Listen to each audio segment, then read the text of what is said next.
Good morning. I'm very pleased to begin this series, which should end up consisting at the end, theoretically, of about 6 lectures on the history of the early church. I want to say a little bit about why I think this is an interesting and important topic, and then we'll jump into some of the context. So many of the aspects of Christianity that we are so used to, that we take for granted, developed during this point of history. For example, in our church, and not all churches are like this, but in our church we're used to having what's called the monarchical episcopate, where you have one bishop who is ruling or has supervision or responsibility over a region. We call this diocese. We got that from the Roman Empire. And we just kind of are used to this. Many of us don't ask, how did we get this? How historically did this come into being? This is one of those questions that we are going to look at in these following 6 lectures. Also, the New Testament. We have that table of contents. Well, who figured out what was going to go in there and what wasn't going to go in there? Did you know that some of those books that are in there barely got in there? And there are other books that had a good fighting chance of getting in there, and they're still studied and read today, but are not actually in there. So we're going to look at that as well. Also, this city, San Antonio, Texas, was founded by missionary monks. Monasticism, monks and nuns going out and starting new monasteries and convents in places where the Christian faith didn't exist or where it was weak. That's the reason we've got this city, people. In our own church, this is not a main tradition, although we do have a couple of monasteries and convents. But as San Antonians, this is really part of our tradition. So we're going to look at this. Who came up with this idea? Where do we get monasticism from? And then we will also take a look at the Nicene Creed. We say this thing every single Sunday. And there are a lot of churches where they might not use the Nicene Creed in church on every single Sunday, but it still is, for almost all Christians, considered to be a sort of authoritative and unique summary of theological truth.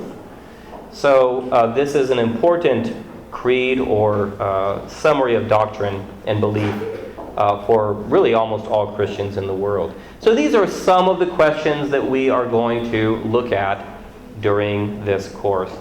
I also want to let you know, if anybody wants to get the book that goes along with this course, it is called Doctrine and Practice in the Early Church. And yes, it is by Stuart Hall. I just learned yesterday that apparently there's a school somewhere called Stuart Hall. Well, this is by I believe he's an English church historian.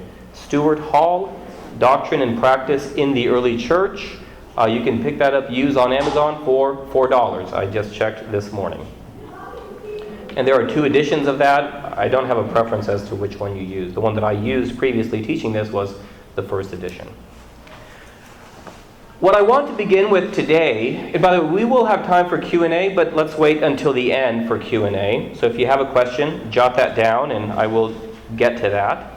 But what I want to start with today is trying to understand the context. And I hope that this will really help us to understand Scripture better. We're so used to reading the epistles and studying them in Bible studies, perhaps during our own personal devotions, hopefully listening to them from time to time during the main service when we have epistles and gospels read every Sunday. But really understanding the historical context and the historical background helps us a lot to understand and to interpret correctly the material that is in the Bible. So we're going to go ahead and begin with this. We're going to look at the religious context of the first century. Right? And let me just say that we have, around the year 33, the birth of the church, and Christianity goes from being an obscure Jewish sect to, by the 4th century, being about 10% of the population of the Roman Empire, and becoming, again, by the end of the 4th century, the official religion of the Roman Empire. So, on an overarching level, I hope that everyone finds this an interesting question. And these will be recorded and put on the church website, these lectures. So even if you're an atheist or a Buddhist or a Muslim or something like that, I hope that you will find this to be an interesting question. How does this sort of thing happen, right? It's a great question. Let's start out by looking at Judaism. What are some of the features of Judaism that we find in the context of the New Testament? Well, the first thing that you need to know, and this is very important, is that the Old Testament had already been translated into Greek. The name of this translation is the Septuagint. According to Jewish tradition, 70 scholars in the city of Alexandria in Egypt, which was one of the main cities for Jewry at that time, had translated the Old Testament from Hebrew into Greek. This was incredibly important because so many of the Gentiles who would become Christians, and indeed some of the main Christian leaders, that meant that they already had a translation of the Hebrew scriptures that they could understand and read. So we already have an Old Testament translated into Greek, the Septuagint. Another feature of Judaism is its corporate organization. The people as a whole were bound together by their belief and certain distinctive rituals and dietary practices that you know of, like circumcision and keeping a kosher diet. Because of this, the Jews were always separate to a lesser or larger degree from the rest of society. It was quite common for there to be a Jewish neighborhood for Jews to live in. And in fact, we have a Jewish neighborhood here in San Antonio as well. And this is related, here at least, to traveling on Sabbath. You want to live within walking distance of your synagogue. So these already existed scattered throughout the Jewish diaspora in the first century. And indeed, geographical dispersal is another key feature of the Jewish community in the first century. Almost every major city and some minor cities had a Jewish community. And we really see this very well in the book of Acts, when it gives us this long list of where all the different Jews were from on the day of Pentecost. So if you haven't read the Pentecost narrative, it's in Acts chapter 2, and I recommend that you check that out. Another feature of Judaism in the Roman Empire in the first century is that there was a great deal of theological diversity. There were lots of ways to be Jewish. Some of these ways, you already know them if you have read your Gospels carefully. We had the Pharisees. The Pharisees were characterized by their belief in the resurrection, something that we would agree with them, that Jesus agreed with them about. They were also lay people. The Pharisees were not professional clergy. That would have been the Sadducees, and they were centered around the temple in Jerusalem. So we have the Pharisees, the Sadducees. We also have the Essenes. This is an ascetic group that is centered or has at least one base of residence in Qumran in the Dead Sea. These people didn't get married. They would practice ritual ablutions, and I've been to Qumran. I don't know, have any of you been to Qumran? It's one of my favorite places in the Holy Land to visit. It's really amazing. This is the community that is associated with the Dead Sea Scrolls, which are of very great importance in terms of understanding Scripture and dating different portions of Scripture. There were also the Zealots. We know that Jesus chose one of these Zealots, Simon the Zealot, to be one of his disciples. Beyond that, we don't know very much about Simon the Zealot. Who were the Zealots? These were people who very well understood that God had promised the kingdom to Israel, and that there would be a king from the house of David, and he would raise up an army and get rid of the Romans and reestablish the old Davidic kingdom. And they were not going to sit around praying for this to happen. They were going to make it happen, right? Now, there's no indication that Simon the Zealot continued utilizing military force or anything like that. Incidentally, today we would probably call these people terrorists. That would be the common parlance for this community of Jews, right? Or freedom fighters, right? It's always hard to figure out if someone's a freedom fighter or a terrorist in the Middle East, having lived there for 6 years. Well, anyway, these are the Zealots, and this is one of their features. There's another group who considered themselves to be Jewish, the Samaritans. But of course, the other Jews didn't consider them to be Jewish, but they had their own temple, they had their own priesthood, and they believed in a portion of the Hebrew Scriptures of the Bible. So there's a lot of theological division. There were many, many different ways to be Jewish in the first century. there was not a thing called Judaism, full stop. One of these many traditions actually continues today to be what we call rabbinic Judaism. Does anyone know which of these different ways of being Jewish was able to flourish and grow and develop into rabbinic Judaism today? Yeah, the Judaism of the Pharisees, right? Once the temple is destroyed, the Sadducees are all based around the temple. Once the temple is destroyed around the year 70, their whole reason for being is gone. And then later on the Romans will send out armies to get rid of the Essenes out in the wilderness. The Samaritans do actually continue to be a community living around the city of Nablus in the West Bank and the Holy Land, and I've been there. They still have their temple. You can go to their Passover sacrifice, but they're a tiny community numbering about 700 people today. So they are, technically they're there, but in terms of a global presence, really, they don't have any. And of course, the Zealots fighting against the Roman army was not a great idea, and they learned that the hard way. Another thing that we need to stipulate about the Jews, and this is really important because, of course, the first, what we call Christians, the first disciples of Jesus, were not called Christians. What were they called? There's this term in the book of Acts. What were they called? The Way. And so for most Romans who heard of the Way, what did they think? Given the diversity of ways of being Jewish, they thought, just one more sect, right? Those Jews, they've got so many ways of being Jewish, so many religious sects. So the Way, here's just one more sect. Okay, and because of that, they had protection and privilege from the Roman Empire. Okay. Jews had a unique status within the Roman Empire.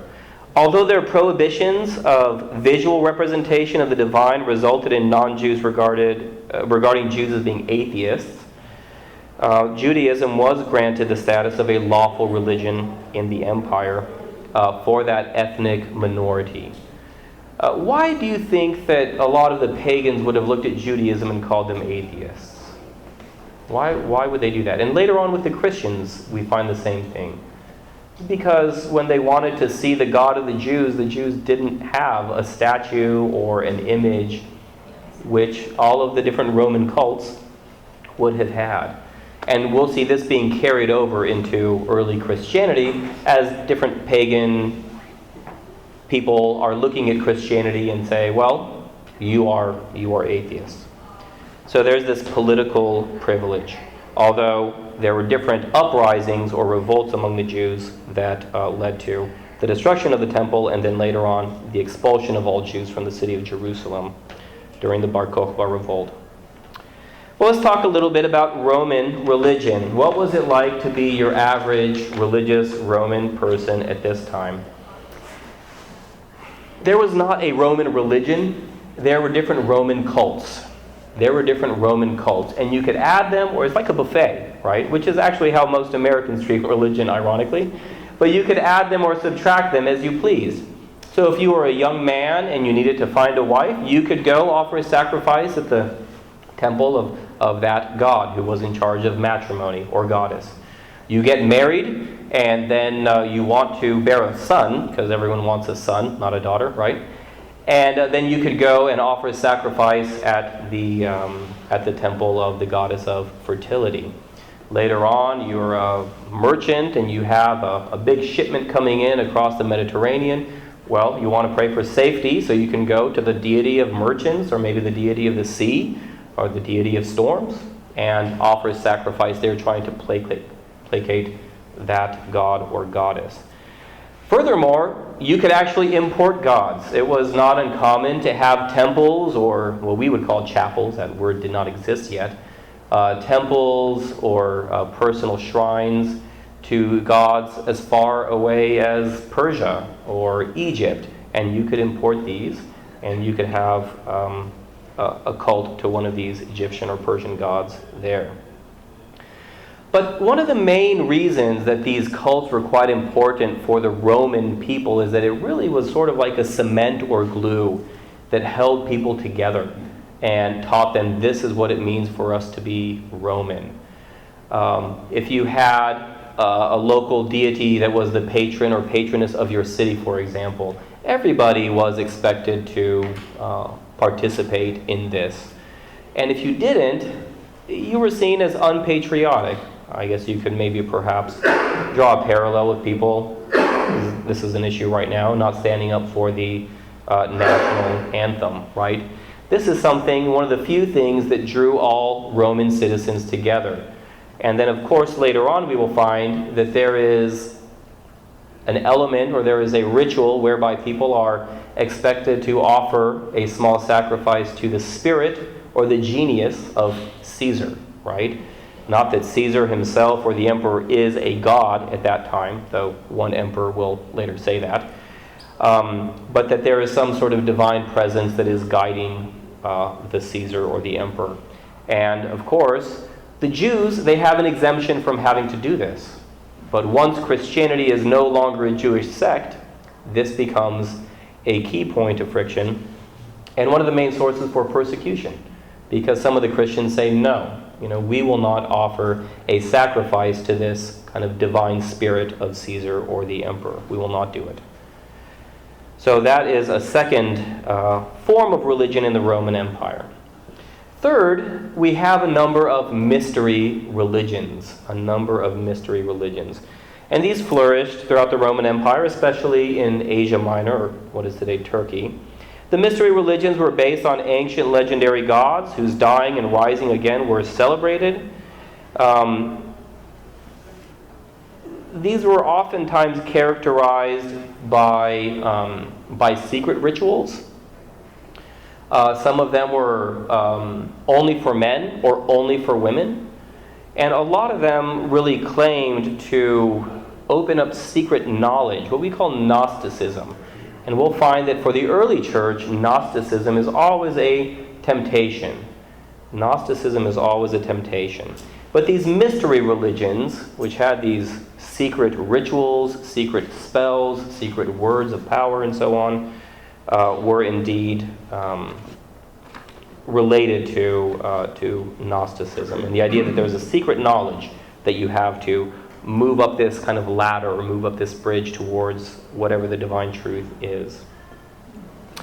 So that's a brief summary of the religious context in the Roman Empire. We could point to a lot of different passages of Scripture that relate to these things.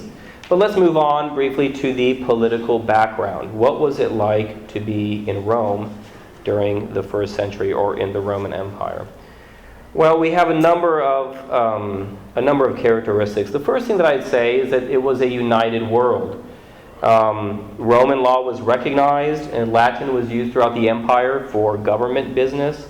There was a common form of Greek koine, which is what our New Testament is written in, which was a common language that was used not in government, but in trade.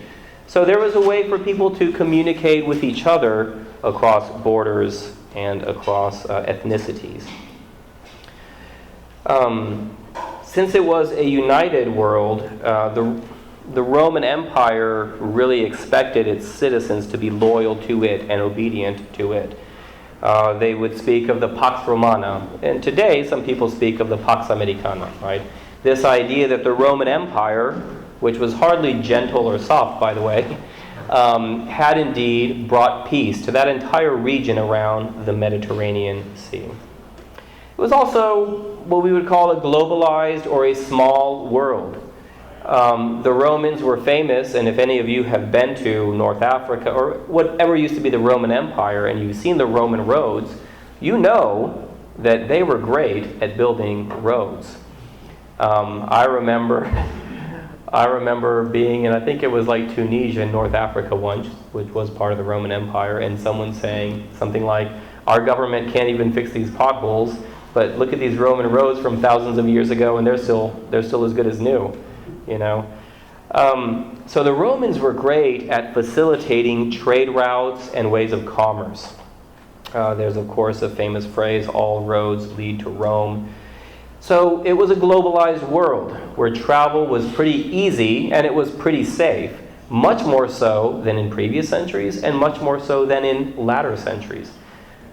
Beginning around the 5th century, we really have the collapse of the Roman Empire in the western area and the establishment of a Gothic king in the city of Rome. And that ability for transportation and safety and security really breaks down. And that is a key shift from antiquity, which is what we're looking at now, into the Middle Ages.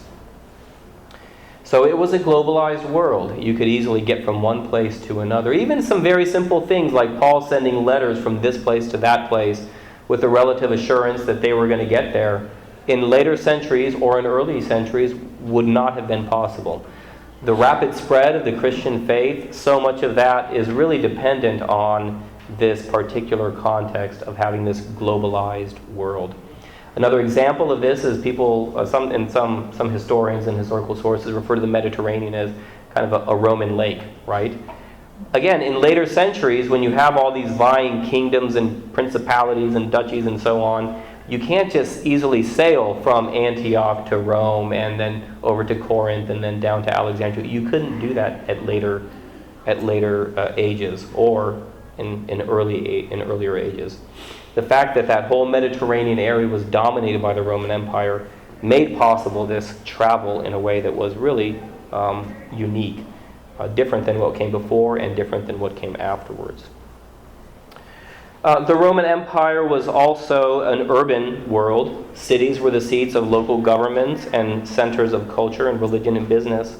And because of that, it was the cities that were first evangelized by the Christians. However, the work of evangelism could not stop in the cities. We have an example of that happening in what is today Tunisia and Algeria, where only the cities were evangelized. And then with the Islamic conquest, and this is in the 7th century, because they were able to Islamize the cities quickly, the church died out. So ultimately, while the cities were the first places to be evangelized, the full missionary work of the church had to spread out to villages to be successful over the long term. And finally, it tended to be a fairly tolerant world. As I was talking about the Roman cults, obviously you could be as religious as you wanted or as unreligious or irreligious as you wanted. There was generally the sense that as long as you abide by these very basic rules, then you can live in the Roman Empire or even be a Roman citizen. Let's move on to the question of first century culture and society. What was the culture like in the Roman Empire? Alexander the Great had lived and flourished between 336 and 323. He had conquered all the way into what is today parts of India. So really far. And he died in his 30s, so he didn't even have a very long life. But because of this, Greek culture, and he was Macedonian, but Greek culture was spread wherever those conquests of Alexander went. As he went conquering, he founded a number of cities that are named after himself. So Alexandria in Egypt is named after him. Alexandretta on the coast of Syria is named after him. Kandahar in Afghanistan is a corruption of Alexandria or Alexander's name. So that was founded by him. So this is a person who is enormously influential. And where he went, his soldiers went, Greek culture became influential. While the Romans, after they incorporated these different parts of the Greek Empire into their empire, they were so, in many cases, in awe of the accomplishments of the Greeks, especially in the area of philosophy, that this became a key part of living in the Roman Empire. Let's talk about entertainment. Right, a lot of foreigners I talk to are just totally mystified by our two candidates, right? And they say, how is this? Surely you have great people in both parties, yet you managed to produce these two individuals. And I say, well, the main thing that you need to know is that Americans today, more than anything else, want to be entertained. And in this way, we're very similar to the Roman Empire. What was entertainment like in the Roman Empire? Chariot races, gladiatorial contests. Many of these were very cruel and very inhumane, and a lot of Christians really stood up and opposed a lot of these. And we have a couple of mentions of some of these things in the New Testament. Another key feature that we have in the Roman Empire that we need to wrap our minds around is slavery. Slavery was considered to be something that was necessary. If you look back, for example, at the birthplace of democracy in Athens, you find that the idea of actually having to work with your hands is frowned upon. Like, why would anyone who is educated and wealthy enough to not work? Now, they might manage their estates and stuff like that, take part in the governing of the city.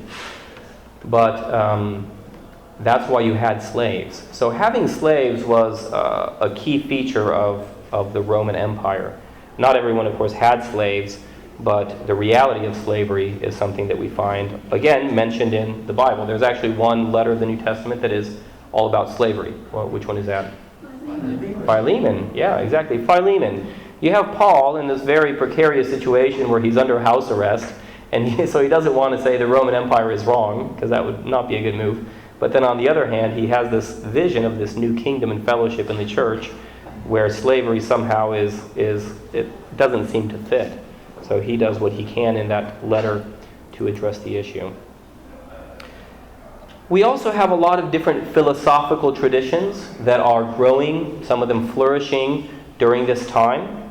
We have Epicureanism. The main focus of Epicureanism was really the question of what is the meaning of life? What is the good life like?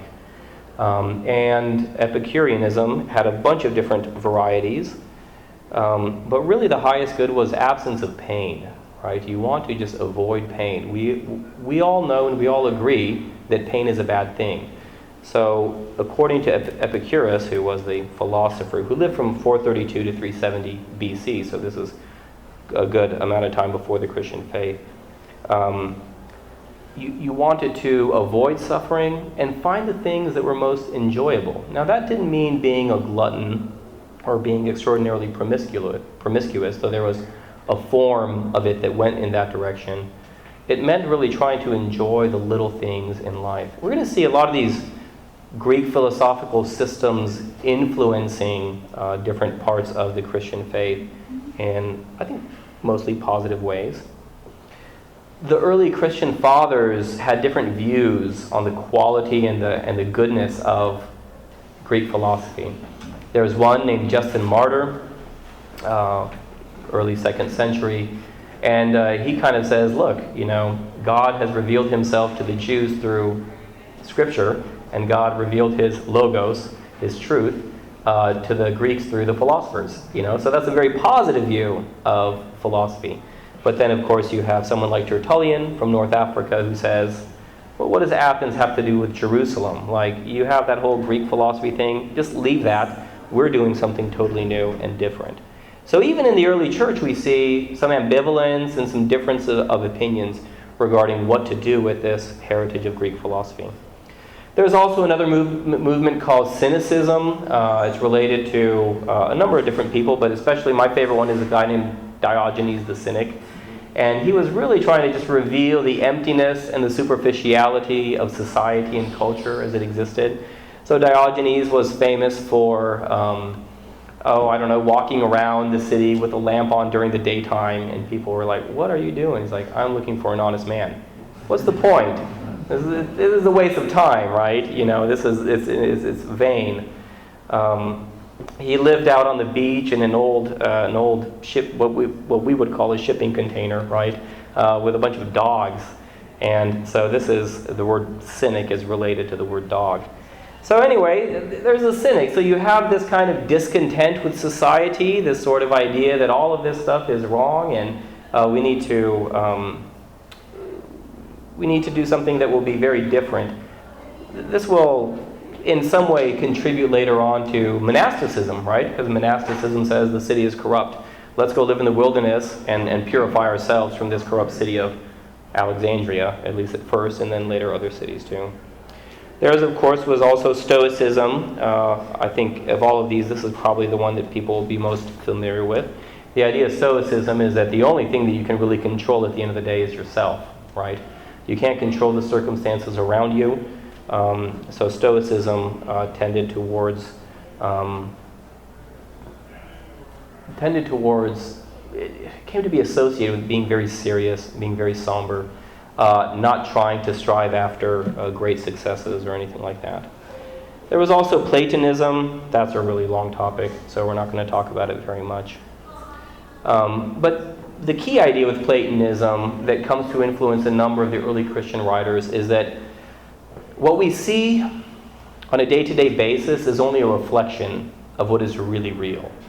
There is a realm, a divine realm, later Christian thinkers would say, that demonstrates to us what is ultimately real.